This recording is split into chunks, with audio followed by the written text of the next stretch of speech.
Fait que ça, ce que ça veut dire, là, c'est que les discussions de la secrétaire jusqu'à la présidente sont toutes dans cette base de données-là. Aux États-Unis.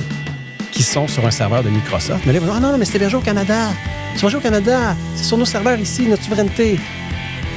Depuis qu'il y a le Cloud Act et le Patriot Act, aussitôt que Donald ou le DOD ou n'importe qui veut avoir accès à des données, même si les serveurs ne sont pas sur le sol américain, les entreprises américaines sont obligées de coopérer.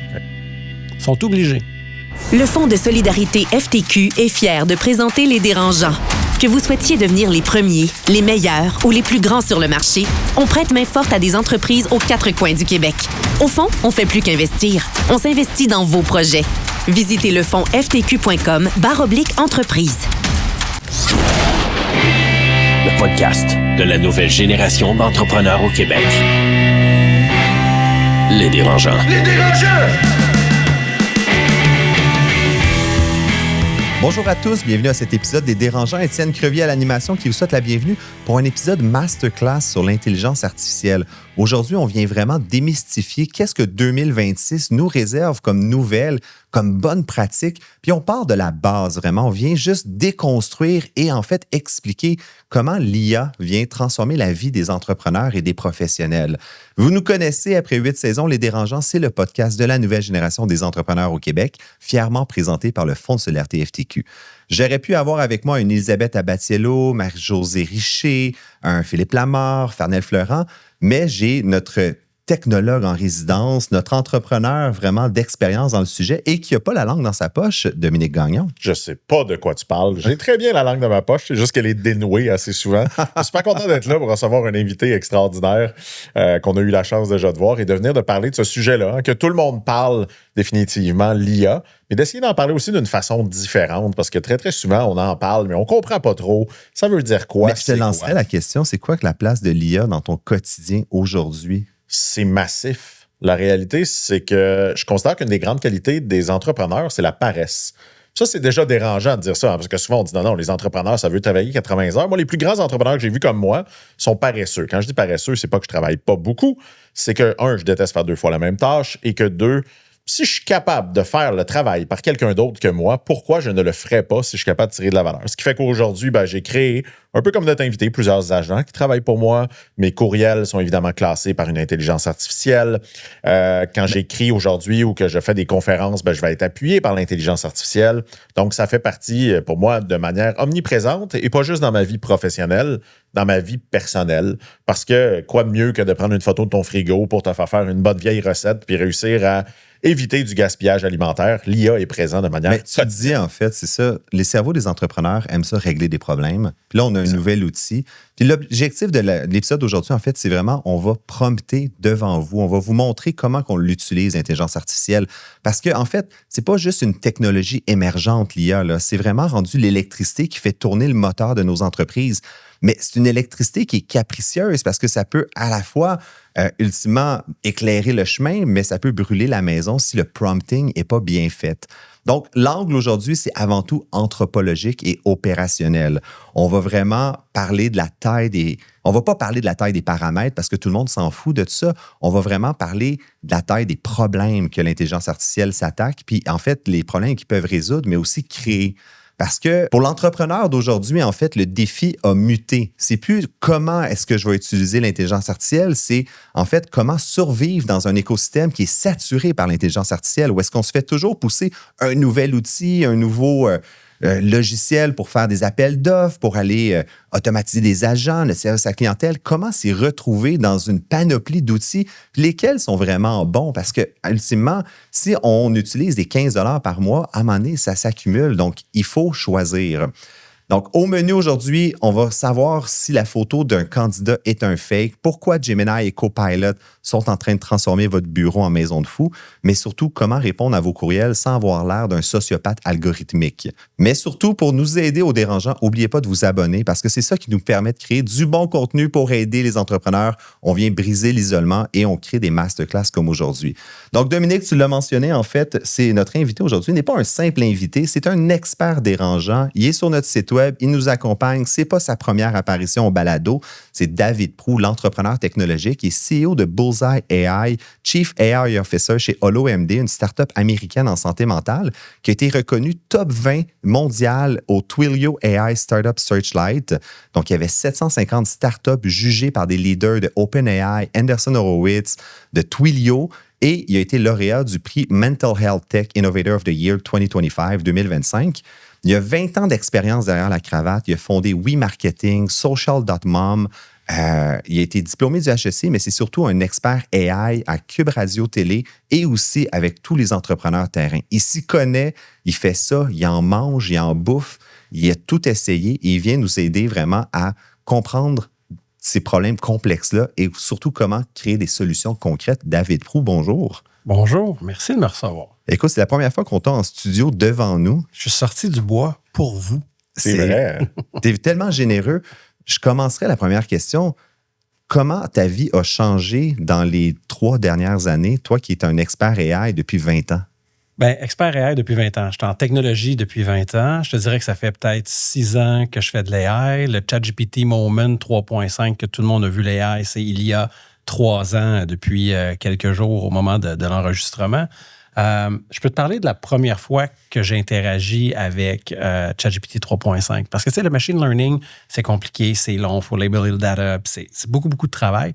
Puis quand j'ai touché à ChatGPT pour la première fois, j'ai fait comme « Oh my God, c'est mieux qu'un ami. » Puis je me souviens, là, je peux rester dans le bois. Je suis couché, puis là, ma femme m'a dit, viens te coucher. Je dis, non, je peux pas. Puis c'est comme, je suis dans le lit à côté d'elle, mais je refuse de dormir. Il est 1h du matin, puis je me souviens de lui avoir texté, t'es mieux qu'un ami, tu me réponds tout de suite. C'est comme le Tamagotchi des ères modernes, là, qu'on avait dans le passé, le petit Tamagotchi qui était notre ami. Et là, c'est la version sur les stéroïdes. Puis tu sais, 3.5, à l'époque... tu sais, ça avait vraiment l'air magique.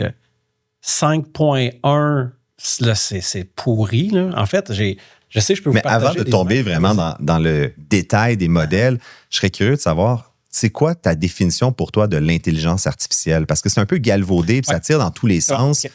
Donc, là, on va tous être dans nos familles, on va croiser nos matantes, nos grands-mères. Comment tu décrirais l'IA? OK. TerraX présente cet épisode du balado Les Dérangeants.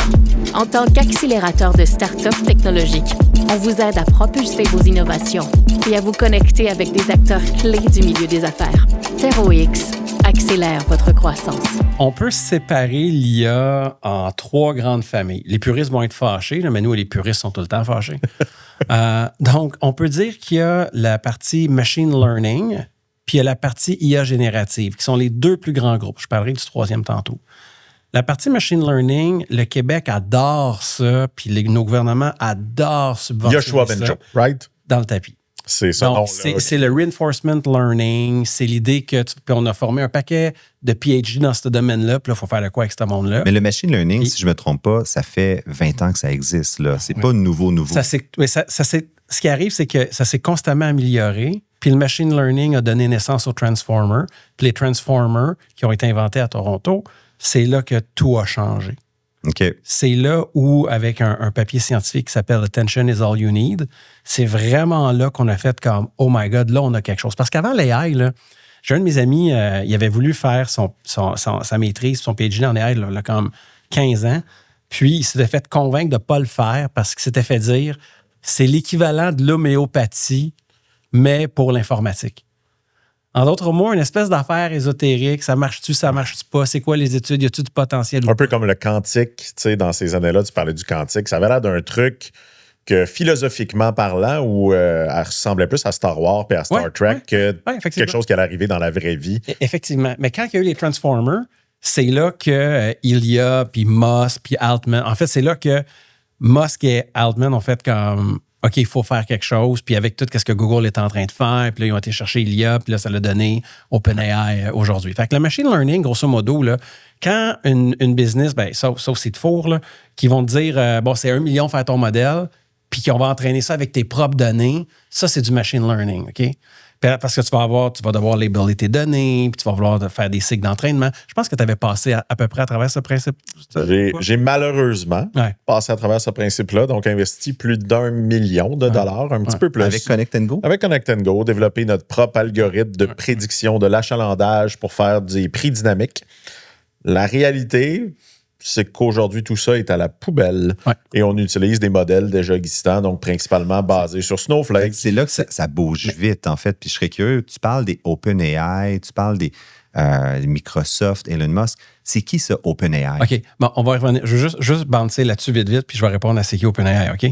L'affaire, c'est que toi, tu as l'honnêteté de le dire. 100%. Moi, j'ai vu des projets où les deux personnes sur un podcast parlent ensemble d'un projet, comment ça a été merveilleux, et le projet n'a pas été mis en production parce que c'est un échec absolu. Et selon McKinsey, c'est 95% des projets comme ça qui... Le MIT a fait une étude, 95% des projets plantent. C'est très galvaudé. Là. Il y a beaucoup de buzz. Et il y a beaucoup de buzz. Il y a beaucoup de d'abus. Il y a beaucoup de... Oui, exactement. Donc, ça, c'est la gang du machine learning. Puis, il y a la partie de l'IA générative. Mais l'IA générative, c'est pas juste générer des images. L'idée de l'IA générative, c'est que tu vas prendre des modèles comme OpenAI, Anthropic, avec Claude d'Anthropic, Gemini, Grok. L'idée, c'est qu'eux, ils ont fait la job de machine learning. Ils ont fait la grosse job sale d'entraîner des gros modèles larges sur toutes les données du web pour donner à peu près l'équivalent du raisonnement d'un jeune qui vient de sortir de l'université. Ah oui, c'est là qu'on est rendu, c'est 21 ans, là, un Moi, je te dirais, là, la qualité de travail que je reçois, c'est l'équivalent d'un kid qui vient de sortir de l'université, quand c'est le tour d'en servir. Donc là, l'idée, c'est, il faut que tu te dises, là, puis les gens encore, si quelqu'un entend ça, qui est sur le point de signer, d'entraîner son propre modèle, je t'invite à réfléchir à une chose. Est-ce que tu penses qu'en mettant 800 000, 1 million, 1,5 million à entraîner ton propre modèle, tu vas arriver à faire quelque chose de plus puissant qu'OpenAI ou Google? Donc, on est sur le panier bleu versus Amazon. On est dans le même paradigme de dire comment peut-on penser qu'on va battre Amazon dans leur propre jeu en développant une patente à gosse financée par le gouvernement. Exactement. Puis tu sais, le plus beau dans ça, c'est Cohere. Qu'on est rendu à je sais plus combien. C'est quoi ce Cohere? Cohere, c'est comme un ChatGPT, mais tu sais, qui a manqué d'air à la naissance. Donc, c'est un modèle qui est moins performant que tous les autres. Il est moins énergivore. Fait que ça, pour ça, Greta Thunberg est contente. Mais c'est juste une question de temps avant qu'on ait d'autres modèles qui consomment moins d'énergie puis que ce problème-là va être réglé. Mais là, vous parlez des fois des échelles de grandeur de 800 000, 1 million. Tu sais, moi, je pense à l'entrepreneur québécois, PME, qui veut utiliser l'IA, qui veut commencer quelque part, mais of course, il ne va pas développer son modèle. Là. Non, mais c'est là que le génératif prend tout son sens. Parce que quand tu fais un appel d'API à un modèle frontière, tu vas payer une fraction de sous de la demande ou quelques sous de la demande. Fait qu'un modèle API, explique-nous c'est quoi ça? C'est bon. Donc, tu as le but d'envie d'OpenAI, ils ont peut-être d'autres buts, mais pour l'instant, leur modèle d'affaires, c'est que tu fasses un appel d'API. Un API, c'est quoi? C'est quand il y a des adaptateurs qui ont été construits pour se connecter ensemble pour que deux systèmes se parlent. C'est des ponts. C'est des ponts. Mais j'ai une image que j'aime beaucoup donner. Là. C'est, tu sais, dans le mur en arrière de moi, il y a du courant électrique. Ouais. Fait que là, supposons que j'ai absolument besoin de brancher mon ordi, mais il n'y a pas de prise de courant. Qu'est-ce que je dois faire? Je fais un trou dans le gyps. Je ramasse le fil. Je coupe le fil. Je plume le fil. Je le connecte sur les connecteurs de mon power supply. OK, j'ai du courant pour mon ordi. Ça, c'est le cas où il n'y a pas d'API. Mais si l'électricien, l'architecte, puis ils ont tous pensé, hey, c'est quoi? On va mettre une prise de courant, puis quand quelqu'un va vouloir brancher quelque chose, il va juste prendre sa plug puis la brancher. Bien, c'est ça un API. Ça, c'est ça que les grands géants qu'on parle de OpenAI, Microsoft, Google ont fait ça. Exactement. Leur modèle d'affaires, c'est qu'ils disent, prends tes processus d'affaires, puis quand tu as une demande, au lieu de l'envoyer à un humain, envoie-la à mon modèle, puis par un API, mon modèle va répondre à ta question, puis va te renvoyer le travail. Tu sais, tantôt, quand tu dis c'est la nouvelle électricité, l'électricité nous a donné de la force motrice. Maintenant, l'électricité peut nous donner de la force cognitive. Intellectuelle. Exactement. Puis je participais à un panel hier avec le conseil du patronat, avec PAP, peut-être que tu connais, CEO de Érudit, qui est une firme justement dans l'IA. Puis un des trucs qu'il a amené qui était bouleversant, mais quand même à réfléchir, c'est que c'est la première fois dans l'histoire de l'humanité que l'intelligence n'est plus la propriété de l'humain. En fait, la réalité, c'est que l'intelligence a toujours été ce qui a vraiment différencié l'humain du reste. T'sais, on possédait toujours l'intelligence, c'était l'humain qui l'avait, la réflexion, etc. Et c'est la première fois qu'on voit de plus en plus que cette intelligence-là va être possédée par des machines, possédée par d'autres choses, donc transférée. Et on le voit ce jour-là, définitivement, lequel la machine sera plus intelligente que la majorité des humains. Puis c'est un peu ce que tu dis de ce côté-là, c'est qu'on arrive à ça. Et on est en train de changer le paradigme, de dire, ben, OK, si l'intelligence, c'est plus les humains, ben, c'est peut-être la raison pourquoi le métier d'électricien va devenir un des métiers les plus intéressants et en vue dans les prochaines années. Parce qu'on va revenir aussi, je pense, aux manuels et aux tâches un petit peu complexes à faire avec nos mains. On entend ça souvent de dire, bon, mais l'intelligence va être sous-traitée. Concrètement, en 2026, toi, David, est-ce que c'est ça la demande que tu as le plus souvent de la part de gestionnaires, d'entrepreneurs, de travailleurs autonomes qui veulent tout déléguer? Pas tout déléguer. OK. L'affaire, c'est que les gens, ils veulent avoir un AI. Ils veulent avoir l'AI de Batman ou d'Iron Man. Tout le temps. Que tu lui demandes, là, fais-moi tous mes plans d'affaires, projections des 3 prochaines années. Rends ma business profitable dans un prompt. Exactement, exactement. On peut-tu commencer par y faire le travail de quelqu'un qui fait de la saisie de données? Est-ce qu'on peut commencer en bas de l'échelle puis prendre des tâches là, qui sont facilement automatisables où le pouvoir cognitif de l'IA va faire un travail impeccable? Tantôt, tu citais l'étude du MIT. Moi, quand j'ai lu cette étude-là, pour moi, c'était du bonbon. 100%. Parce que ce qu'il disait de faire, c'est ce que je fais. Donc, moi, j'ai fait exprès de faire une vidéo, j'ai envoyé ça à tous mes clients. J'ai dit, hey, regardez, hein, j'ai pas juste une belle coupe de cheveux, je suis pas con. Donc. Et je tiens à dire que David m'avait très bien averti quand j'ai dépensé mon $1 million. On avait eu un petit déjeuner ensemble. T'es comme Dominique, pense pas que c'est une bonne idée. J'étais convaincu, comme bien des entrepreneurs, parce que tu te fais vendre, ça va être exceptionnel, ça va augmenter la valeur de ton entreprise, etc. La salle de pitch était belle, puis tu as des organisations gouvernementales derrière ça qui ont endossé, puis on a reçu une subvention là-dessus. Des comités, puis toute la patente. C'est quoi les tâches, justement, que l'IA en 2026 est bon? OK. C'est quoi les tâches qui est pas bon? OK, c'est bon. On va commencer par qu'est-ce qui est bon, puis après ça, on ira dans l'autre. Tout ce qui est saisie de données non structurées. Je vais t'expliquer. Toutes les business en ce moment, ou à peu près, payent des gens pour prendre des données dans un système puis les rentrer dans un autre système. Ça peut être, on a reçu une facture par courriel. Ça peut être, on a un certificat papier à rentrer. Ça peut être des plans d'architecte où on a des données à saisir. Puis tu sais, tantôt, quand je t'expliquais c'est quoi un API, il faut que tu sois conscient que ce qu'on demande à ces humains-là, c'est de faire un API. C'est juste que tu as un API humain à base de carbone au lieu d'un API AI à base de silicone. Fait que la prise de courant, en fait, c'est la face du gars. Ben, c'est que tu as quelqu'un qui prend son... Ses 2 oreilles. Ses 2 oreilles, ses yeux, ses doigts.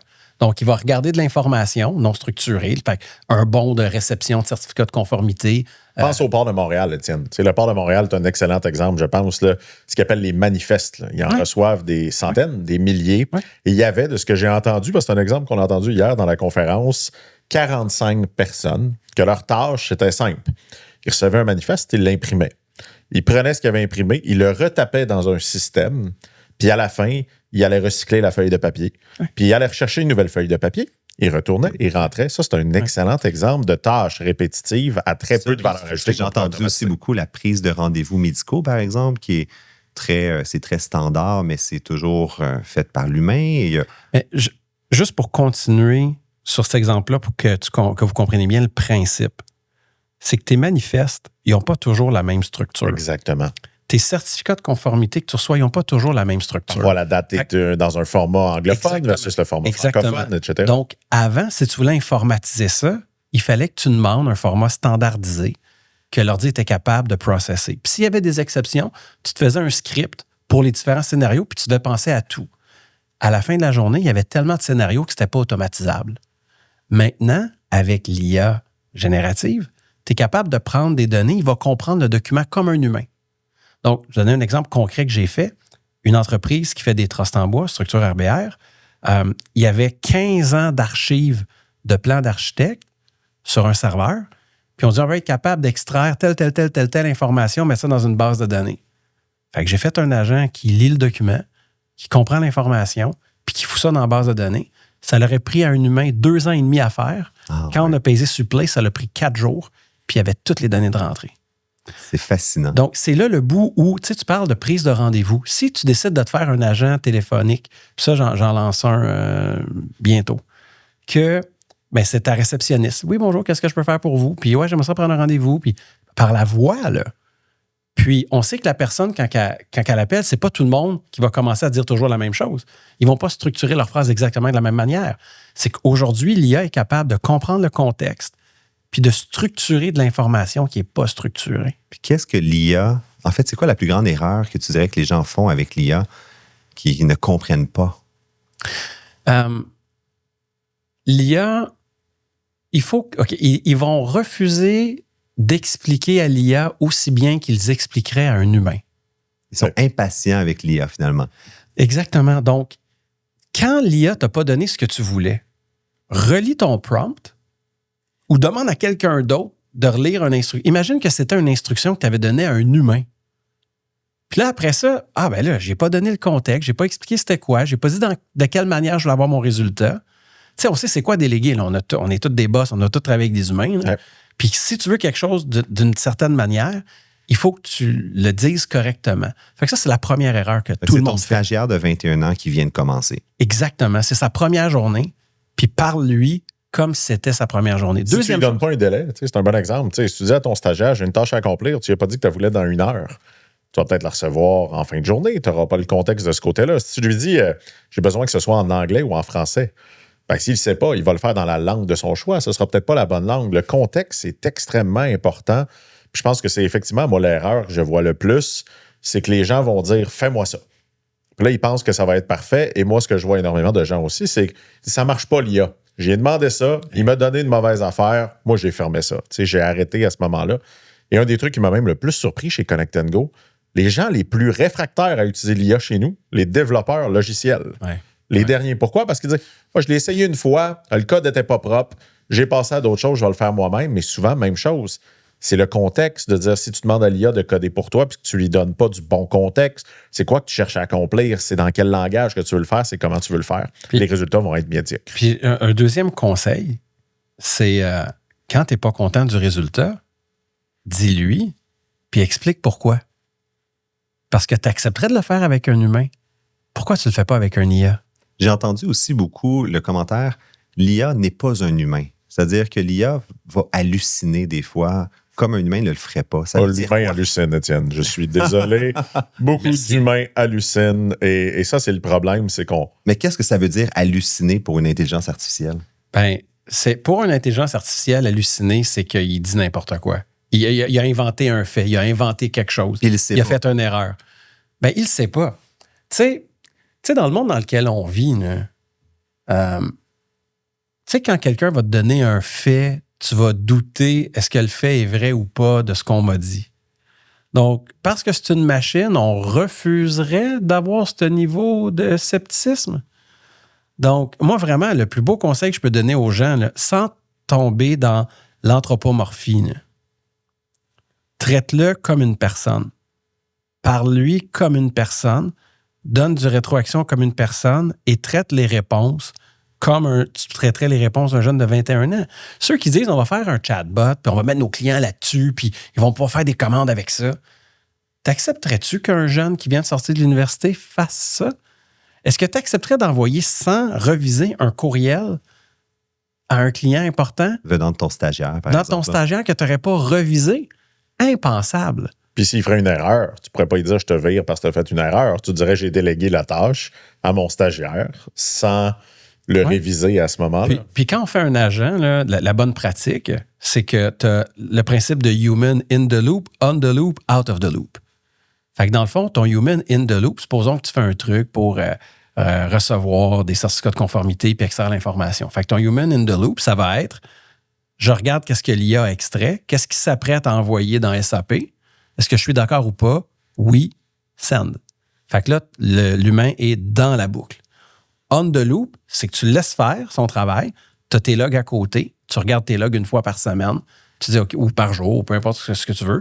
Oui, c'est beau, il a fait son travail, il n'a pas fait d'erreur. Puis quand tu te rends compte que tu peux faire confiance à la machine autant qu'à un humain, bien là, tu mets le human out of the loop, puis ce processus-là est automatisé. Puis un autre conseil important, archi important, tous les amateurs d'AI vont se dire quelle belle opportunité de réinventer nos processus d'affaires.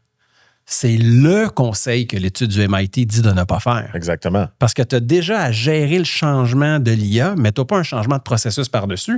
Tu vas être dans la gestion de changement dans le tapis. Donc, moi, de la façon que je travaille avec mes clients, c'est OK, comment ça fonctionne? Tu reçois un courriel, quelqu'un t'envoie un courriel, c'est beau. Ça va être la même affaire. Ça va être un courriel. Puis la réponse, c'est quoi? Ah, c'est une réponse dans Teams? Parfait. La réponse va être dans Teams. On va commencer par ça. Puis à ce moment-là, vu que ça ne va pas changer le flow, le workflow, bien, l'adoption, elle monte dans le tapis. Parce que c'est le problème des projets trop ambitieux et des gros projets. Tu sais, la réalité, c'est que quand tu t'embarques dans un projet qui va prendre 3 mois, 6 mois, 12 mois, dans lequel, justement, il y a des changements de logiciel, etc., tu n'arrives jamais au bout. Puis l'IA va à une vitesse qui est tellement grande que tu ne peux plus te permettre ça. On est beaucoup dans des... Pour moi, c'est beaucoup des quick wins, c'est des résultats rapides. Puis ce qui fait que les gens l'adoptent, c'est qu'ils voient de la valeur rapidement. Si la valeur est trop longue, c'est très, très difficile de l'adopter puis d'être capable de... Moi, j'ai entendu quoi qui m'a mis le feu au derrière, là, excuse-moi. Et puis après ça, là, je te promets que je réponds à ta question. Moi, j'ai entendu quelqu'un dire l'IA, c'est comme aller au gym. Tu ne vois pas la différence au début, tu vas la voir au bout de 3 mois. Puis là, on parle de quelqu'un comme faut le subventionner. Moi, quand j'ai entendu ça m'a mis le feu au cul. Parce que l'IA, là, non, c'est magique. Je sais de qui tu parles. Quand tu le mets on, puis que les gens l'essayent, ils font « wow ». Puis là, s'il n'y a pas le wow factor, c'est que tu le fais pas bien. Exactement. Puis tu sais, je veux dire, c'est pas tout le monde qui cuisine bien. Tu sais, puis on a tous des avocats. C'est pas tous les avocats qui sont des bons avocats. Ils ont toute la certification, mais ils sont pas tous bons. Fait que tu sais, ton utilisateur qui utilise l'IA, s'il dit c'est pas bon cette affaire-là, ben comment ça se fait qu'il y en a plein qui sont capables de faire de la magie avec ça, puis pas toi? Là, on parle d'utiliser l'IA. On parle de beaucoup, OK, se plugger sur SAP, mais je reviens un peu sur le plancher des vaches, je vais dire ça comme ça. Quel modèle vous utilisez au quotidien, vous? Est-ce que c'est ChatGPT, Gemini? Puis je vais vouloir qu'on les explique un après l'autre parce que même moi, je ne comprends pas la différence entre un autre, puis il y a Perplexity, il y a Copilot. Donc, lequel vous utilisez? C'est une excellente question. C'est une très bonne question. En fait, de mon côté, c'est pas un. J'utilise tous les modèles pour différentes raisons, dans différents contextes. OK, on y reviendra. Toi, David? J'en utilise plein. Plein? En fonction de qu'est-ce que j'ai à faire. Puis le parallèle que j'aime donner, c'est toi, quand tu cuisines, est-ce que vous cuisinez, les gars? Oui, tout à fait. OK. Vous avez combien de couteaux, de sortes de couteaux que vous aimez utiliser? Pas assez, mais au moins 3-4. En fonction du travail que tu as à faire. Oui. Bon, ben les IA, c'est pareil. Fait que tu vas avoir ton couteau de chef un peu passe-partout, mais tu vas avoir tes autres couteaux en fonction des tâches bien précises que tu as à faire. Puis c'est un bon point que tu mentionnes. Dans la recherche, on disait que ChatGPT, qui est le produit issu de OpenAI, c'est le couteau suisse, un peu le plus populaire, le plus grand populaire. Public. Demain, tu sais, t'es un entrepreneur, David, tu dis, bon, moi, j'en utilise, je sais pas, 4, 5, 6, t'en utilises 4, 5, 6, des modèles. Mais tu sais, c'est pas tout le monde qui a ce temps-là. On va se dire la vérité, il devrait le prendre, mais c'est pas tout le monde qui a ce temps-là. Tu dirais à quelqu'un qui veut commencer en IA, là, qui est quand même back to the basic, il commence. C'est-tu sur ChatGPT qui devrait commencer? Tu sais, c'est où que tu installes ton premier? Parce qu'il faut commencer quelque part. On va pas dire à nos auditeurs, installez les 6 modèles puis commencer à jouer avec. On va essayer de leur sauver du temps. Demain matin, David, avec son expérience que tu as utilisée, sur lequel tu jumps en premier et qui va te donner le goût d'aller découvrir les autres. Tu m'aurais posé cette question-là il y a 2 semaines.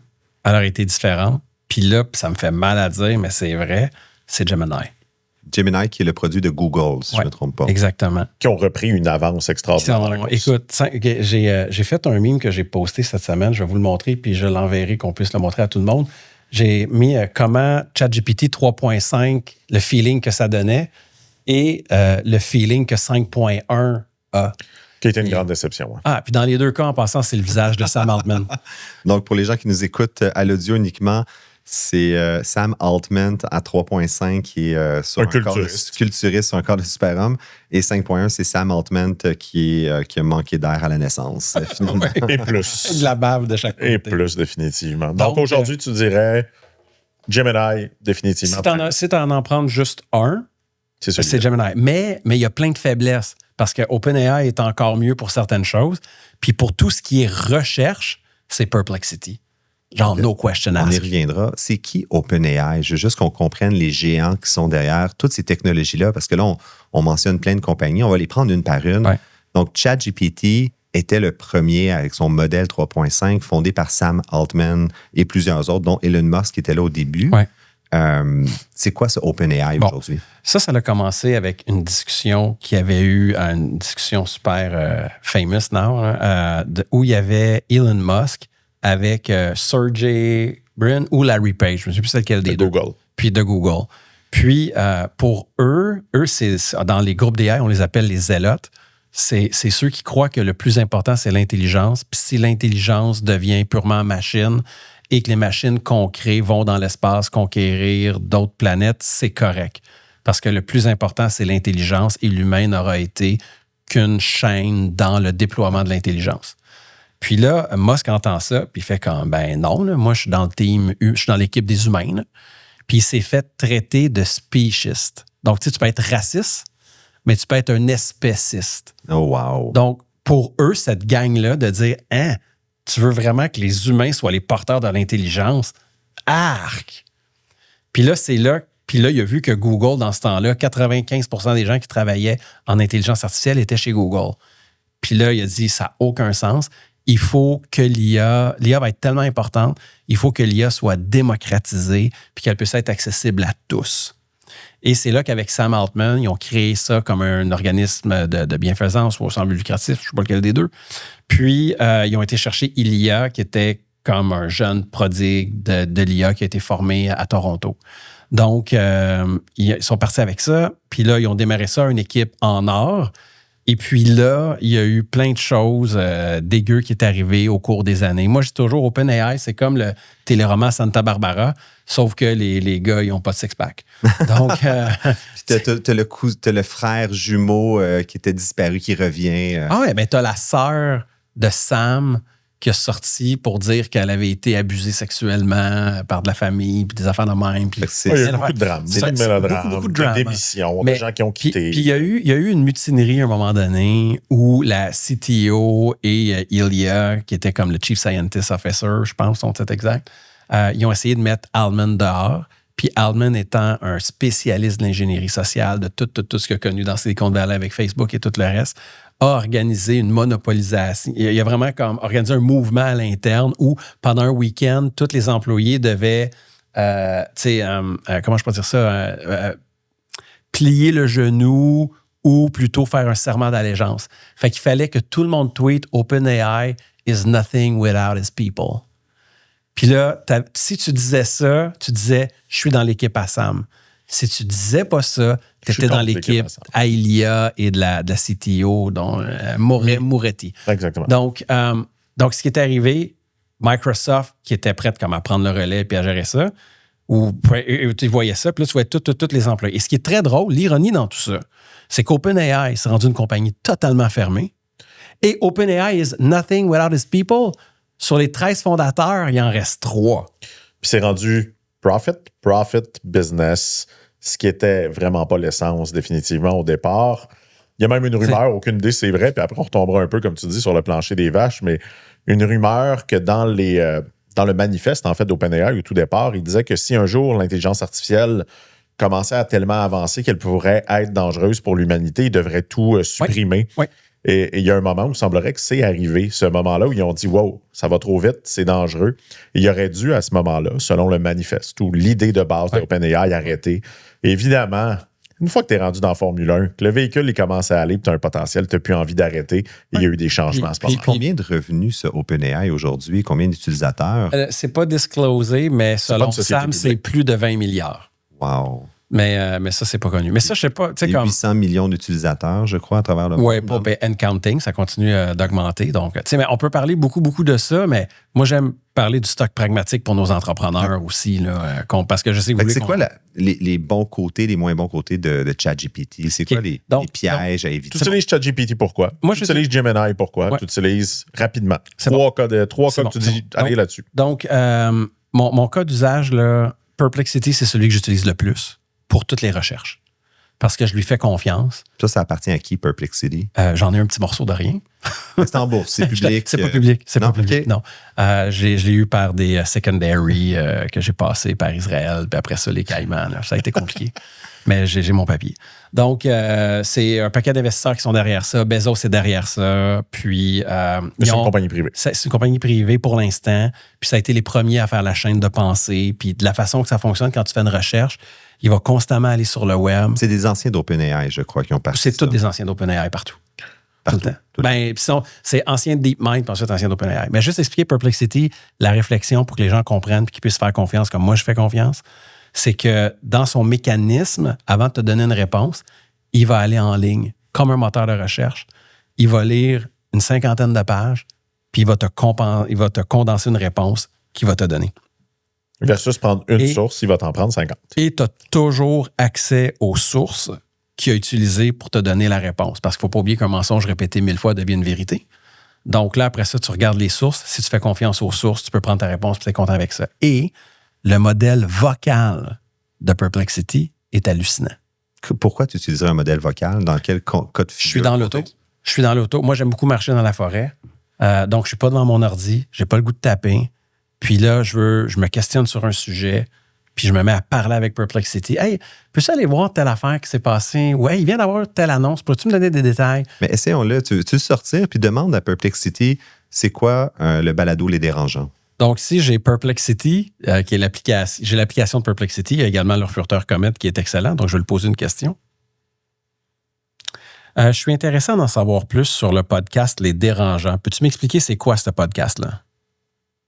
Bien sûr. Le podcast Les Dérangeants est un podcast québécois qui met en lumière des jeunes entrepreneurs et des créateurs audacieux. Chaque épisode présente une discussion avec des invités qui bousculent les conventions, qui innovent et qui partagent leur parcours, leurs défis et leurs réussites. On retrouve souvent une ambiance décontractée, des échanges francs et des conseils inspirants pour ceux qui cherchent à faire OK, c'est bon. J'ai envie de t'interrompre. Peux-tu me dire, s'il te plaît, c'est qui leur invité, là, leurs 2 derniers invités, c'était qui? Prends ton temps d'aller en ligne. Je veux vraiment avoir la bonne information.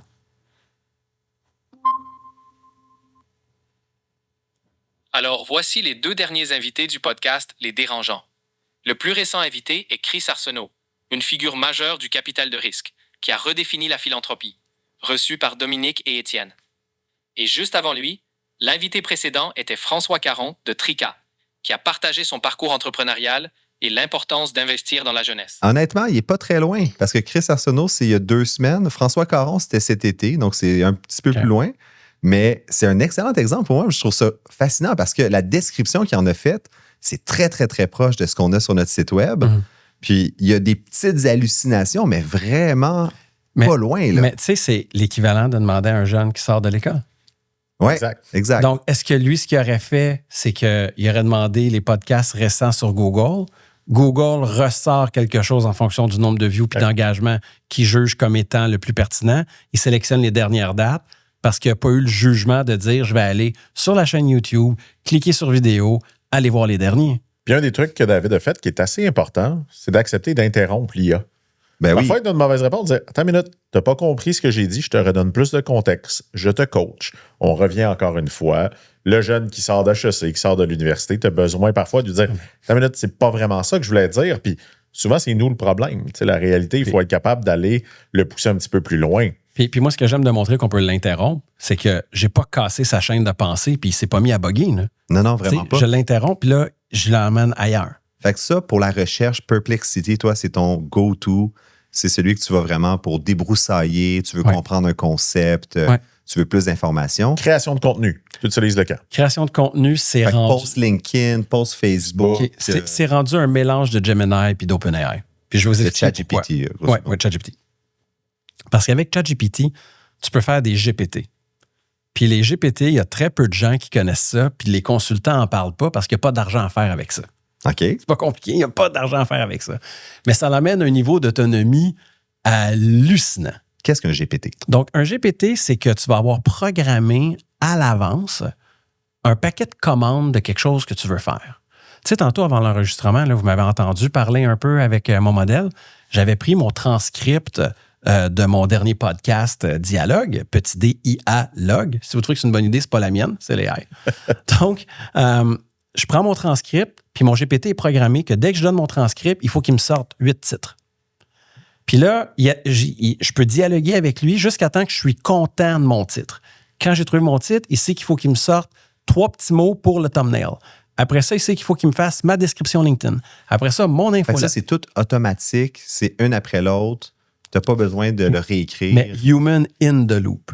Okay. Donc à ce moment-là, j'interagis parce que je ne veux pas l'automatiser. Parce que la première version, comme un humain. Et jamais super. The first draft of anything is shit. Fait qu'avec l'AI, c'est la même affaire. Le premier draft, il n'est pas à mon goût.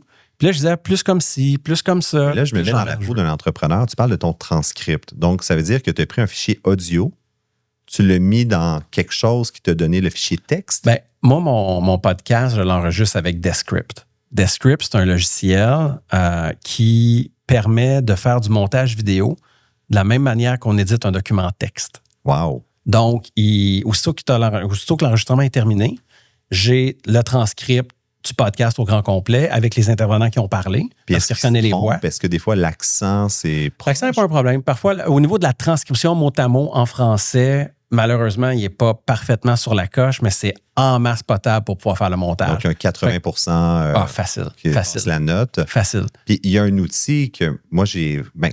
sur Microsoft Teams, maintenant, tu peux enregistrer, avoir les transcripts. Et on voit de plus en plus des outils comme Fireflies qui s'ajoutent à tes meetings et te font des fichiers texte comme ça de ta rencontre. Donc, moi, je me mets à la place d'un entrepreneur. Tu as ton transcript qu'on appelle et là, tu mets ton GPT et tu lui dis, peux-tu me faire un résumé de ma rencontre avec des action items pour chaque membre de l'équipe? OK, mais voici la différence entre les deux, OK? Entre te faire un agent versus un GPT. Donc, ton GPT, tu vas devoir prendre ton transcript, le coller dans ton GPT, puis après ça, faire tes allers-retours.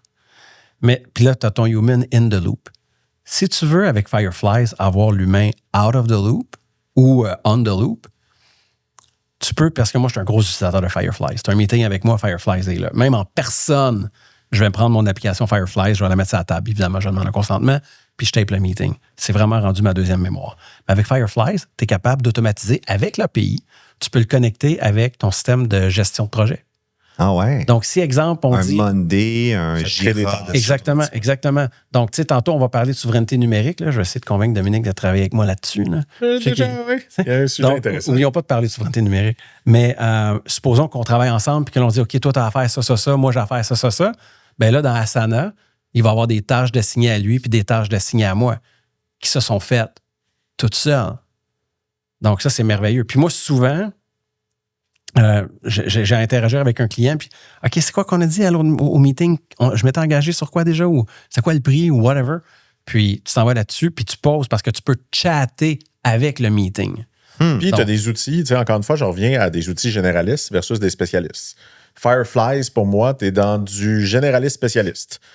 Encore plus loin, nous, on utilise Gong, probablement que tu utilises. Donc, il y a un outil qui enregistre l'entièreté des appels au niveau du support client ou au niveau des ventes, qui est capable de prédire si on risque de closer ou pas la vente, qui est capable de faire du coaching en temps réel à mes vendeurs en disant « T'as trop parlé sur cet appel-là, t'as pas assez écouté ». Quand tu as dit le prix, on a senti un hésitement d'un point de vue du client, mais nous, ce qu'on aime le plus faire, c'est enregistrer tous les appels de support. Ça veut dire un client frustré qui appelle sur la ligne de support et dès le moment qu'on ressent une frustration importante, c'est diffusé à l'entièreté de l'entreprise. Attends, il détecte l'émotion. Il détecte l'émotion. Il est capable aussi de détecter des chances parce qu'évidemment, plus tu fais d'appels, plus il détecte des patterns, plus il est capable de prédire. Et il fait du coaching. Et au niveau du support à la clientèle, nous, on a une culture qu'on dit client-centric ou customer first, ce qui veut dire qu'on veut, quand il y a un client qui est frustré, que toute l'équipe ait un résumé de cet appel-là et de la frustration du client pour dire on va s'y attaquer. Ouais. Et ça, c'est des outils spécialistes qui, de notre côté, ont permis définitivement d'aller beaucoup plus loin au niveau de la vente, au niveau du coaching. Et là, on commence à tomber dans du spécialiste, de dire c'est un Fireflies encore plus niché. Bien, ce qu'il faut comprendre, là, c'est que tu sais, du développement logiciel sur mesure hors AI, tu as toujours la question, est-ce que j'achète, est-ce que je m'abonne à un subscription ou est-ce que je le bâtis moi-même? Puis ce qu'il faut comprendre, où je le fais bâtir. Avec l'IA, c'est la même chose. Fait que moi, je vois beaucoup de startups que c'est le genre d'affaires, je me dis, mais voyons, je ferais la même affaire en une journée ou deux. Tu sais, je ne vais pas payer pour ça, c'est pas vrai, là, moi, me le bâtir, puis that's it. Alors que tu vois, comme Gong, qui est, tu sais, le niveau de raffinement qu'ils ont pris. C'est quand même difficile de rester à jour, puis de dire comme, tu sais, je pense à des jeunes qui voient, qui aimeraient ça faire partie de la vague. Donc, ils ne sont pas nécessairement, ils ne connaissent pas le potentiel de toutes les Gemini, Claude, Anthropique. Donc, des fois, ils partent sur des ballons. Bien, ils vont partir sur des ballons. Tu sais, moi, j'ai toujours ma business de consultation, elle s'appelle Bullseye, pas Bullshit. Ah, Puis, bon. tu sais, c'est comme sur le web, tu en as plein de bullshit. Parce qu'il ne faut pas oublier, à cause de la nature stochastique et à cause des algorithmes stochastiques et de la nature probabilistique de l'IA, un outil tout croche avec un prompt tout croche va quand même marcher une fois sur 100 ou une fois sur 1000. Tu sais, c'est comme si vous connaissez les chaînes de Dude Perfect ou les chaînes comme ça qui lancent des ballons de façon incroyable ou des bouteilles, puis que c'est comme, waouh, l'achat du siècle. On sait qu'ils l'ont filmé 1000 fois pour que ça marche une fois. Bien, il faut comprendre que malheureusement, il y a des technologies qui sont démontrées, qui fonctionnent juste une fois sur 100, puis qui ne sont pas prêtes à aller en production. Puis pour l'entrepreneur en ce moment, le gros défi, c'est qui croire, quoi croire, puis ça va être quoi mon niveau de confiance que ça va marcher. Une présentation de Kiera Capital, la plus importante banque d'affaires indépendante québécoise offrant des services conseils pour vos projets de vente, d'achat et de financement d'entreprise. Avec plus de 300 collaborateurs dans 35 pays, Kiera Capital vous offre un monde à la hauteur de vos projets. Mais continuons dans la boîte à outils. Parce que j'ai beaucoup aimé l'exemple de Gong, Perplexity. Création d'images puis de bannières. Ouais. C'était vraiment, vraiment, vraiment Gemini avec Nano Banana Pro. Qui est rendu tellement bon pour un des trucs que je détestais avant, c'était les fautes d'orthographe et lecture. Quand tu demandais dans une image de marquer boulangerie, il te marquait je ne sais plus trop quoi. Aujourd'hui, là, il s'est amélioré, c'est rendu... écrit en Klingon, là, des fois. 100%. Ça, c'est terminé. Puis, moi, hier, je donnais une conférence. Là. Il y a un truc que je fais, là, c'est que je vais faire en entreprise des conférences de 2 heures avec les cadres où je leur montre. Puis ma conférence, ça s'appelle Bullseye ou Bullshit. Puis je leur montre où la tech est rendue à maturité aujourd'hui. Puis hier, j'ai fait la démo que j'aurais jamais faite avant, mais depuis Nano Pro, je peux le faire. J'ai dit, on va faire une bannière, un big box pour une bannière en ligne pour votre business. Puis, j'ai juste dit ce que je voulais. Ensuite, je clique sur Send. Ça a été chercher le bon produit, ça a été chercher le bon logo. Ça a écrit un hook qui était super bon, c'était beau et je pouvais le downloader en haute résolution. Mais pour nos auditeurs, faisons un test. OK, on va s'amuser dans la création d'images. J'ai généré avec Gemini et avec d'autres logiciels des images, puis je veux quand même avoir votre opinion. Si vous êtes capable de détecter que c'est oui ou non du AI. Parfait. Ça, d'après moi, c'est vrai. C'est vrai, ça s'entend? C'est faux? C'est de l'IA. C'est de l'IA. Mais toi, tu le vois tout de suite Moi, je parce le vois que tu connais bien ton visage. Exactement. Puis moi, tu un peu plus large, la mâchoire, etc. sur la photo. Ouais. Tu sais, quand... Moi, j'ai su que c'était faux parce que je voyais Dominique travailler. J'apprécie. Tu sais, c'est comme, regarde, ici, j'en ai une. Vous allez savoir que c'est faux parce que j'étais avec Elon Musk. Mais j'ai pris ça hier à Cube. Donc, tu sais, moi qui va manger avec Elon Musk, puis vous autres, peut-être, vous dites que ça ressemble à moi, mais moi, je regarde ça, puis je fais comme c'est zéro moi. C'est ce qu'on a vu beaucoup avec Sora. Tu sais, on peut penser à François Lambert, là, qui a eu des milliers et des milliers de clips, dont des clips un peu pornographiques, avec qui a un petit peu sorti, je pense que vous en avez parlé justement à Cube. Mais c'est ce qu'on voit de plus en plus, la facilité aujourd'hui, puis même un sujet qu'on parlera là après ça. Évidemment, cybersécurité. Oh boy. On continue. Deuxième image. J'ai demandé de me faire une photo LinkedIn. IA, pas IA, ça? Ça, c'est de l'IA. l'IA. C'est de l'IA parce que tu as demandé de faire une photo LinkedIn. Oui, bon, Mais merci d'être gentil avec En moi. fait, ce que je trouve intéressant, c'est qu'on voit le logo de Gemini dans celle-là. Donc, il l'a watermarké. Oui, mais j'ai un pro tip si tu ne veux pas de watermark. Tu vas sur aistudio.google ou AI Studio quelque chose de Google, là, puis tu mets ta clé d'API, ta carte de crédit, puis il va te le faire sans watermark. C'est fascinant. Un autre phénomène qu'on a, en fait, c'est des influenceurs AI. Mm-hmm. Donc, des gens qui font des dizaines de milliers de dollars en placement publicitaire sur Instagram, sur TikTok, avec des images de AI. Donc, je vous en montre 2, puis vous me dites s'il y en a une que vous pensez qui est plus... Ben, en fait, laquelle est l'IA et laquelle ne l'est pas. Donc, ça, c'est la numéro 1. On voit les choix définitivement d'Étienne. Et ça, c'est la numéro 2. Ben, c'était des influenceuses. Donc, c'était dans l'article. D'après moi, la première est fake. Ah! Toi, Dominique? D'après moi... En fait, la première, mais le chat a l'air fake là-dessus.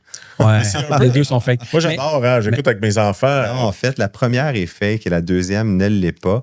Mais qu'est-ce qui a vendu la mèche, selon toi, sur la première photo, David? Les cheveux, pour moi. Les cheveux roses, bonbons. Ouais, mais tu sais, en même temps, je vais dire quelque chose, puis je veux faire de la peine à personne, mais quel influenceur est vrai?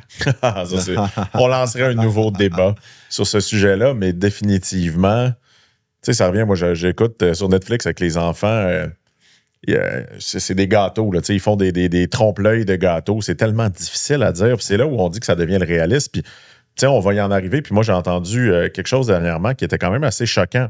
Moi, j'ai eu mes premiers deepfakes vocaux il y a de ça à peu près 1 an et demi, mon CFO qui m'avait appelé avec sa voix parfaite. La seule chose qui fait que je l'avais reconnu, c'est qu'il avait commencé en anglais, c'est un anglophone. Mais moi, il me parlait toujours en français au début.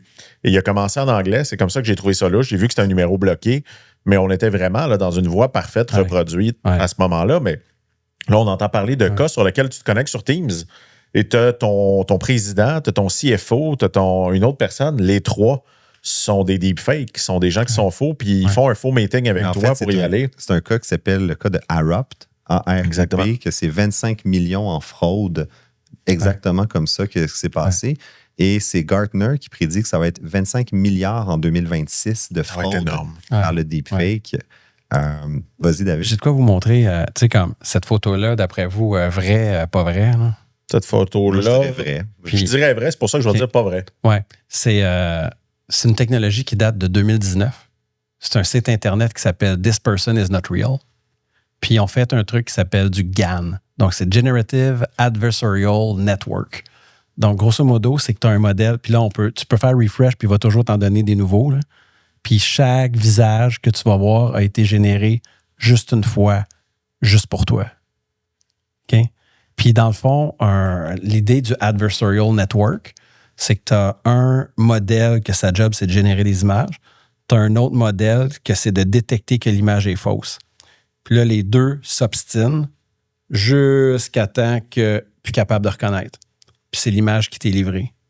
On avait ça de façon publique il y a 6 ans. Wow. Donc, il faut imaginer à quelle vitesse ça va. Peut-être parler d'un autre outil avant que tu passes au thème des dérangeants que j'aime beaucoup. Moi, c'est Notebook LLM. On parlait de Gemini qui permet de faire des podcasts. C'est un outil de Google, ça. Un compétiteur, exactement, compétiteur aux dérangeants. Mais dernièrement, par exemple, j'étais en mode M&A, en mode transaction. Puis moi, je fais beaucoup d'auto. Je fais à peu près 2 heures de voiture par jour. Et j'utilise beaucoup Notebook LLM pour me faire des résumés sous forme de podcast. Ce qui veut dire que, par exemple, à chaque fois que j'ai mes états financiers mensuels, je les envoie à Notebook puis je demande de faire un podcast sur est-ce que les chiffres sont bons ou sont pas bons. Puis les résultats sont comment et de se mettre dans une perspective d'expert financier et d'analyste d'une compagnie en bourse. On n'est pas en bourse. Mais le niveau de détail, il me donne des questions sur le bilan, des points à regarder, etc. Ça permet de devenir des super humains parce que je rentre au bureau et j'ai l'air d'avoir fait mon CFA, là, mon cours en finance, mon CPA à ce moment-là. Mais ça, c'est un bon outil pour se faire résumer. Et d'avoir les gens fait qui sont tes devoirs. Mais en fait, j'utilise Notebook LM et je vais juste montrer un exemple de Notebook LM, d'un épisode que ça l'a donné. Je voulais me préparer pour un enregistrement avec Isabelle Bété au podcast. Et donc, en route, je voulais relire ma recherche qu'on avait faite. Voici ce que ça l'a donné. C'est quand même une histoire qu'on adore se raconter ici, au Québec. C'est celle de notre génie créatif. Et honnêtement, on n'a pas tort. Quand on se promène à New York, à Londres, même à Melbourne, et qu'on tombe sur un de ces vélos en libre-service, un Bixi ou un de ses cousins, on ressent une petite pointe de fierté. On se dit « Ah, ça c'est nous, c'est du génie québécois ». C'est fascinant quand même qu'ils rajoutent même des « Ah ». Puis en passant, tu peux même le demander en québécois, puis tu aurais eu tes animateurs en québécois. Exactement, que tu peux switcher. Ouais. C'est quand même bien fait, et ça. Puis ça durait 12 minutes, en fait. Donc, c'est un podcast. On remarque que c'est un peu quand même machine, mais c'est très, très proche de la réalité. Si tu veux un pro tip, tu demandes à Perplexity de te sortir les 20 meilleurs liens sur un sujet. Puis après ça, tu prends tes 20 liens, tu donnes à LLM, puis tu demandes de faire un podcast. Puis là, la qualité du contenu va exploser. C'est incroyable. Autre outil que j'ai découvert en me préparant pour le balado, ça s'appelait Suno, qui a changé de nom pour Murica maintenant. Mais c'est pour faire de la musique. Puis moi, ça m'a fasciné à quel point je pensais que la musique, c'était du créatif pur génie. Et que c'était. C'est facile. Et finalement, c'est de la mathématique. Ouais. C'est des patterns. Ouais. Et donc, j'ai demandé à Murica de refaire le thème musical des dérangeants. Et il m'en a sorti 2. Je vais vous faire voter sur lequel vous préférez. Donc, on écoute 10 secondes du premier thème, voir ce que ça donne.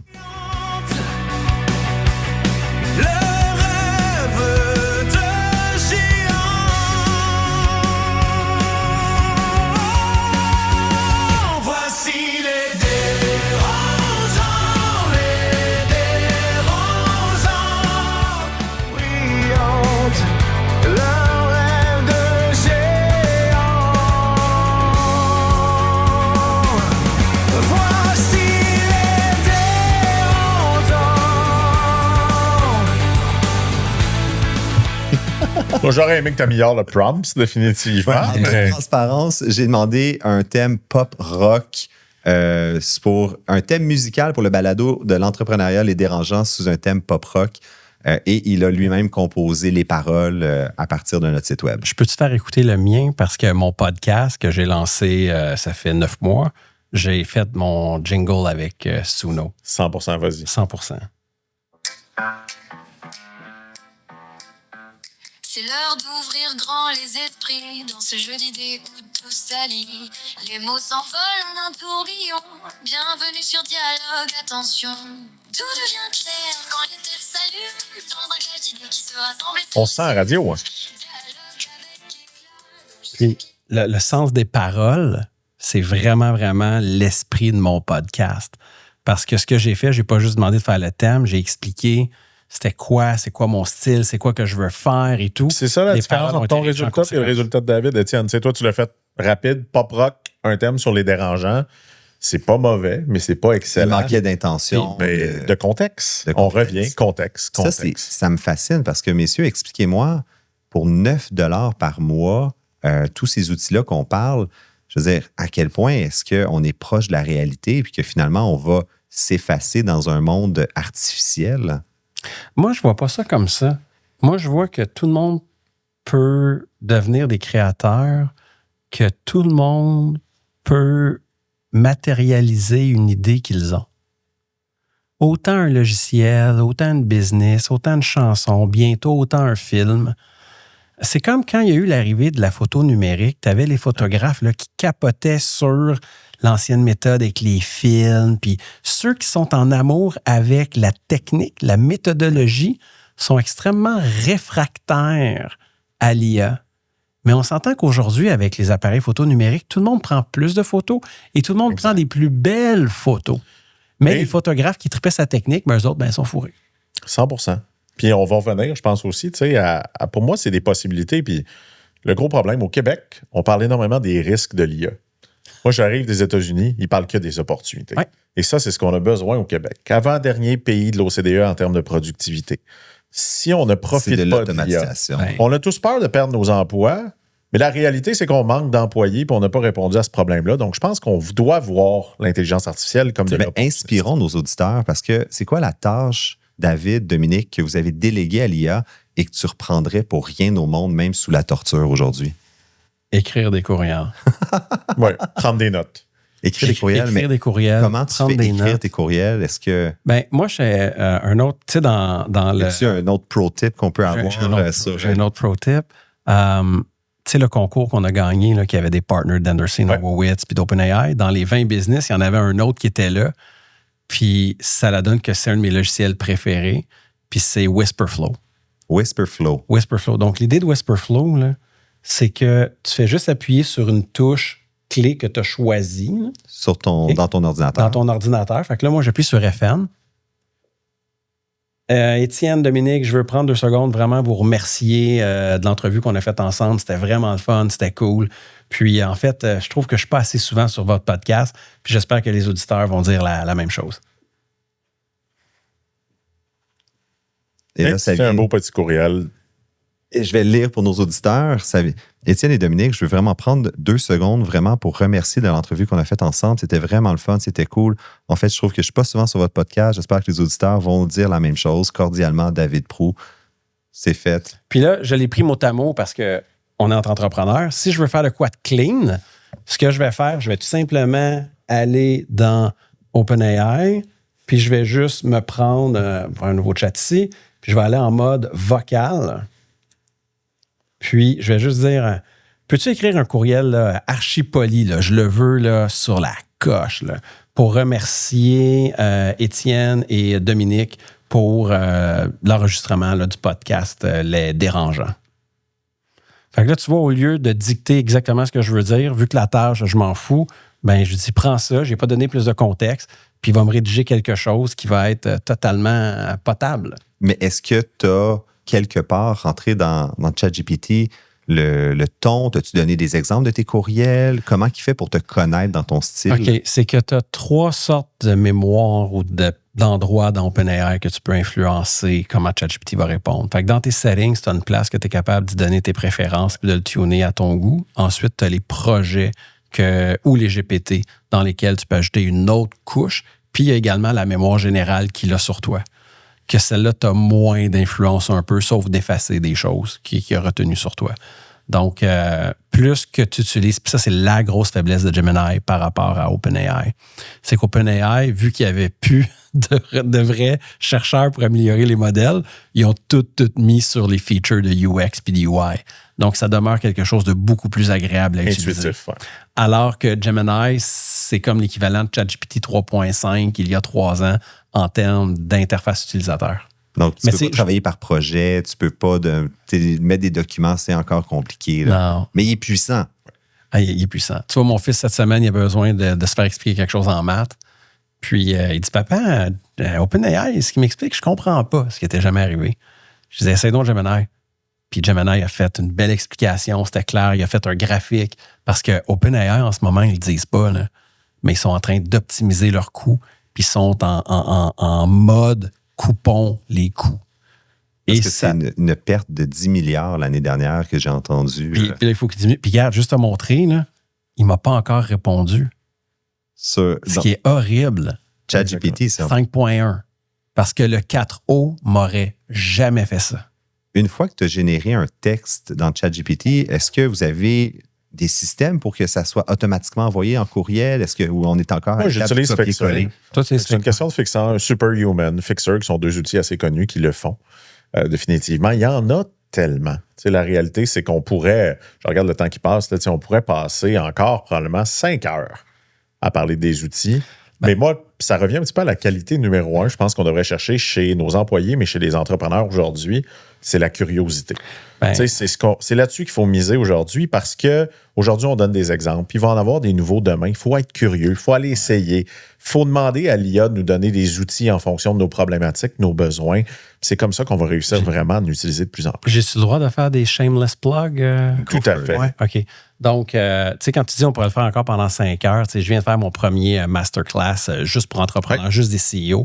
C'était 8 heures de temps, puis j'ai manqué de temps. C'est sûr. Parce qu'il y a tellement d'outils, il y a tellement de choses. Et à côté de ça, c'est comme le cours obligatoire.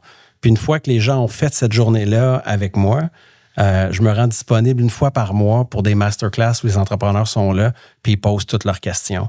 Puis les questions auxquelles je n'ai pas réponse, parce que ça arrive que je n'ai pas la réponse, je vais répondre au prochain masterclass. Donc, parce que, tu sais, moi, j'ai pris des grandes décisions, comme par exemple, je viens de prendre des parts dans une firme de développement d'agents parce que j'ai plus le temps de développer des agents moi-même. Je viens d'engager quelqu'un pour de la formation parce que j'ai plus le temps de faire de la formation en entreprise moi-même. Puis la seule et unique raison pourquoi je fais ça, c'est parce que je dois tellement passer de temps à faire de la R&D, de voir qu'est-ce qui a bougé cette semaine, que je fais uniquement ça. C'est une job à temps plein.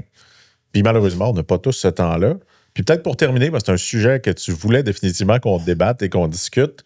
Tu sais, tout ça, on parle beaucoup dans les médias, on est dans une course, on est dans une guerre aujourd'hui sur l'intelligence artificielle, que ce soit les États-Unis et la Chine, de qui on parle beaucoup. Puis là, on peut se questionner un peu, mais la souveraineté numérique, le Québec, le Canada, à l'intérieur de ça. Je sais que David a des opinions généralement assez tranchées. On aime ça chez les dérangeants, déranger un peu. T'en penses quoi de la souveraineté numérique, David? On a autant de chances d'être souverain numériquement qu'on a de chance d'envoyer une fusée sur Mars. C'est à peu près les mêmes probabilités. Parce que, puis je vais vous expliquer pourquoi. Comme pays ou comme... Comme pays. Okay. Comme pays. Non, l'humanité, les États-Unis vont le faire. Mais ils vont faire les deux. Envoyer la fusée sur Mars et gagner la guerre de l'IA. Je vais expliquer pourquoi. OK? Puis, il y a plusieurs raisons à ça. Premièrement, là, les gens qui utilisent Copilot, là, comprenez quelque chose. OK? Copilot, c'est l'outil de Microsoft. Copilot, c'est l'outil de Microsoft. OK? Si vous avez fait un agent avec Copilot AI Studio, toutes les conversations sont archivées dans une base de données qui s'appelle Conversation Transcript, qui est dans votre Omnigraph. Fait que ça, ce que ça veut dire, là, c'est que les discussions de la secrétaire jusqu'à la présidente sont toutes dans cette base de données-là. Aux États-Unis. Qui sont sur un serveur de Microsoft. Mais là, ils vont dire, non, mais c'est hébergé au Canada. C'est hébergé au Canada. C'est sur nos serveurs ici, notre souveraineté. Depuis qu'il y a le Cloud Act et le Patriot Act, aussitôt que Donald ou le DOD ou n'importe qui veut avoir accès à des données, même si les serveurs ne sont pas sur le sol américain, les entreprises américaines sont obligées de coopérer. Okay. Sont obligées. Donc, ce qu'il faut comprendre... C'est proche du Parti communiste chinois. Là. Puis, si on commence à comparer les communistes chinois, on parlera d'Ottawa avec la loi C9 qui s'en vient, que le Bloc québécois va appuyer, puis qui va mettre la fin de la liberté de parole. La fin, ils mettent le clou, là, on ne pourra plus parler, on va se faire poursuivre pour n'importe quoi tout le temps. Là. C'est hallucinant. Mais, c'est pas bon pour les dérangeants, ça. Non, mais revenons à nos trucs par rapport à la souveraineté numérique. Puis là, ça, moi, je le disais partout, puis le monde disait, moi, mais il est le seul à dire ça, il est bizarre. Puis là, quand il y a eu le All-In, moi, j'avais ma carte Cube, puis j'ai pu poser une question au ministre Solomon, ministre de l'Intelligence artificielle.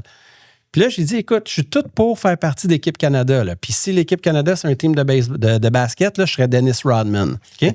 Mais j'ai envie que mon équipe gagne. Fait que là, on met un paquet de milliards pour la souveraineté numérique. Mais es-tu d'accord avec moi qu'avec le Cloud Act puis le Patriot Act, les États-Unis sont capables d'avoir, aussitôt que tu as un logiciel américain, puis là, on parle même des logiciels qui roulent ton processeur, parce qu'avec l'archivage, avec la hiérarchie des permissions, chaque processeur Intel, il y a un truc dedans qui s'appelle le IME, Intel Management Engine. Puis ça a roulé pendant, c'est encore là aujourd'hui, puis après 7, 8, 9 ans, on a fait comme, il y a un backdoor là-dessus qui permet de démarrer un ordinateur qui est éteint sans avoir la permission du propriétaire. Puis là, une fois que tu as fait ça... C'est grave, là. C'est grave. Huge. Mais c'est documenté, là. Puis là, c'est sûr, ceux qui vendent les centres de données souverains subventionnés à tour de bras, ils disent que ce que je dis, c'est de la merde, là. Fait que là, j'ai le clip, parce que j'ai été chanceux, quelqu'un a tapé ça puis l'a publié sur LinkedIn, où je pose ma question, puis je dis, hey, Patriot Act, Cloud Act, là. Tu sais, puis avec le fait, le hardware et tout, là, les Américains sont capables d'avoir accès à tout. Puis là, il m'a répondu, a word salad, a nice one. Mais c'était juste une salade de mots, puis à la fin de la fin, c'était, on n'a pas encore de solution, mais on y travaille. Fait que là, il faut que tu sois conscient que parce que tu es sur Microsoft et que tes données sont hébergées au Québec, ça t'assure en rien la liberté. Puis là, ils vont dire, oui, mais si le propriétaire du data center est québécois, oui, mais si tu es capable, avec un accès remote, de faire ce que tu veux, comment tu protèges les données? C'est juste impossible. Fait que là, moi, je décide de faire quelque chose là-dessus. Parce que tout le monde essaie de se dire, on est bon, on fait nos affaires. Je dis, non, la solution ne marche pas. Fait que je vais dire ce que j'ai fait. OK? Puis ça, je le lance en janvier et je me cherche un entrepreneur pour piloter ce projet-là. Fait que si vous connaissez quelqu'un de bon, de sharp, de disponible, vous me le direz. Je me sens visé, là. Ça fait que je viens de vendre ma boîte. Donc, je t'explique qu'est-ce que j'ai bâti. La personne, elle met son prompt, puis elle va dire, supposons, Dominique vient de vendre son entreprise, puis là, depuis ce temps-là, il fait de l'hypertension. J'invente n'importe quoi, là. Okay? Tu m'as rien confié, j'invente n'importe quoi. Je fais pas d'hypertension. Bon. Mais tu as quelqu'un qui met ça dans le prompt. Puis là, il faut déidentifier la personne. Fait qu'au niveau, avant que ça se rende au modèle frontière, on prend le prompt, on enlève Dominique, puis son âge, puis tout, puis on va mettre patient, puis on va la garder parce qu'on en a besoin pour faire le diagnostic, mais tu enlèves les informations sensibles. Ensuite, tu passes à un fil de gouvernance. Est-ce que l'employé avait le droit de demander une question comme ça au modèle frontière, oui ou non? Ça l'envoie la question au modèle frontière, le log qui est dans le modèle frontière, parce que tout ce que tu mets dans OpenAI est gardé dans les logs. Oui. Puis ils voulaient les flusher, ils sont fait poursuivre par les Européens, ils sont obligés de le garder. Mais ce qu'il y a dans ton log, ça ne dit pas Dominique, ça dit le patient. Les informations personnelles ont été enlevées. L'info revient, on réidentifie la réponse, puis ce que l'humain voit, c'est Dominique. Et quand tu refreshes ton browser, les liens logiques patient égale Dominique disparaissent. C'est une adoption stratégique, là, dans le fond. C'est quand Donald puis le DOD veulent rentrer dans tes données. Le DOD étant le Department of Defense. Exactement. Ils veulent rentrer. Ou n'importe quelle entreprise qui, avec ses connexions, va aller chercher de l'information parce que c'est pas juste les Chinois qui font de l'espionnage. Les Américains en font. C'est de quoi Julian Assange nous a appris, c'est ça. Donc, l'idée, c'est quand ils arrivent dans tes logs, ben ils ont des logs de merde.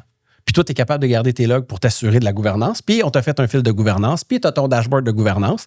Puis t'assurer de protéger les informations de tes users tout le temps. Prochaine licorne 2026. Si je suis capable de trouver la bonne personne. T'as-tu déjà trouvé un nom avec ChatGPT? Oui, mais il n'est pas trademarké encore. Fait que je le garde. Ben écoute, David, merci énormément. Si je résume un peu la conversation aujourd'hui, moi, ce que je retiens, c'est que l'IA en 2026, c'est pas magique, en fait. C'est un peu sale, c'est bruyant, des fois, c'est stupide, mais c'est surtout inévitable. C'est comme nous. C'est comme nous en tant que société, c'est pareil. C'est l'humain. En fait, l'ignorer, ça serait suicidaire, mais l'adopter aveuglément, c'est dangereux. Peter Thiel a dit la semaine passée qu'il y a 2 erreurs à faire avec l'IA. Être trop optimiste ou être trop pessimiste. Exactement. Donc, c'est comme la voie du milieu. Il faut être sceptique, éclairé. Et j'aime ça, sceptique, éclairé. Puis pour l'adoption, quelqu'un m'a dit de quoi cette semaine? Un gars qui connaissait rien en tech, qui a écouté une de mes conférences. Puis il m'a dit, tu sais, nos gouvernements sont plus capables de faire l'essentiel par manque de temps, mais ils ont quand même peur de perdre leur job à cause de l'IA. 100%. Il y a beaucoup de paradigmes. C'est un paradoxe, en fait. C'est un paradoxe, exact. Dominique, tu retiens quoi de l'épisode aujourd'hui? Tu sais, je retiens encore des possibilités. La curiosité, essayer des choses. Ça fonctionne, on l'a vu. Commencer petit, commencer simple, faire attention aux charlatans. Parce qu'il y en a beaucoup qui vont vous vendre des projets à 500 000, 1 million. Ça ne coûte pas ça, l'IA. Sincèrement, on n'a pas besoin de dépenser ça. Et d'aller vite, définitivement, parce que je suis d'accord de dire l'adopter de manière peut-être un peu trop vite. Ça peut être dangereux, mais je pense que le vrai danger, c'est de rien faire en ce moment. C'est de rien essayer. Et encore pour moi, curiosité. J'espère que vous allez avoir, dès le moment fini le podcast, essayé quelque chose. Si vous utilisiez ChatGPT, allez faire un saut sur Gemini. Si vous étiez sur Gemini, utilisez Perplexify. Allez tester les outils, voyez qu'est-ce qu'ils donnent et vous allez être épaté. Et chaque jour, il y a quelque chose de nouveau. Chaque jour, ça évolue. Donc, c'est de réessayer.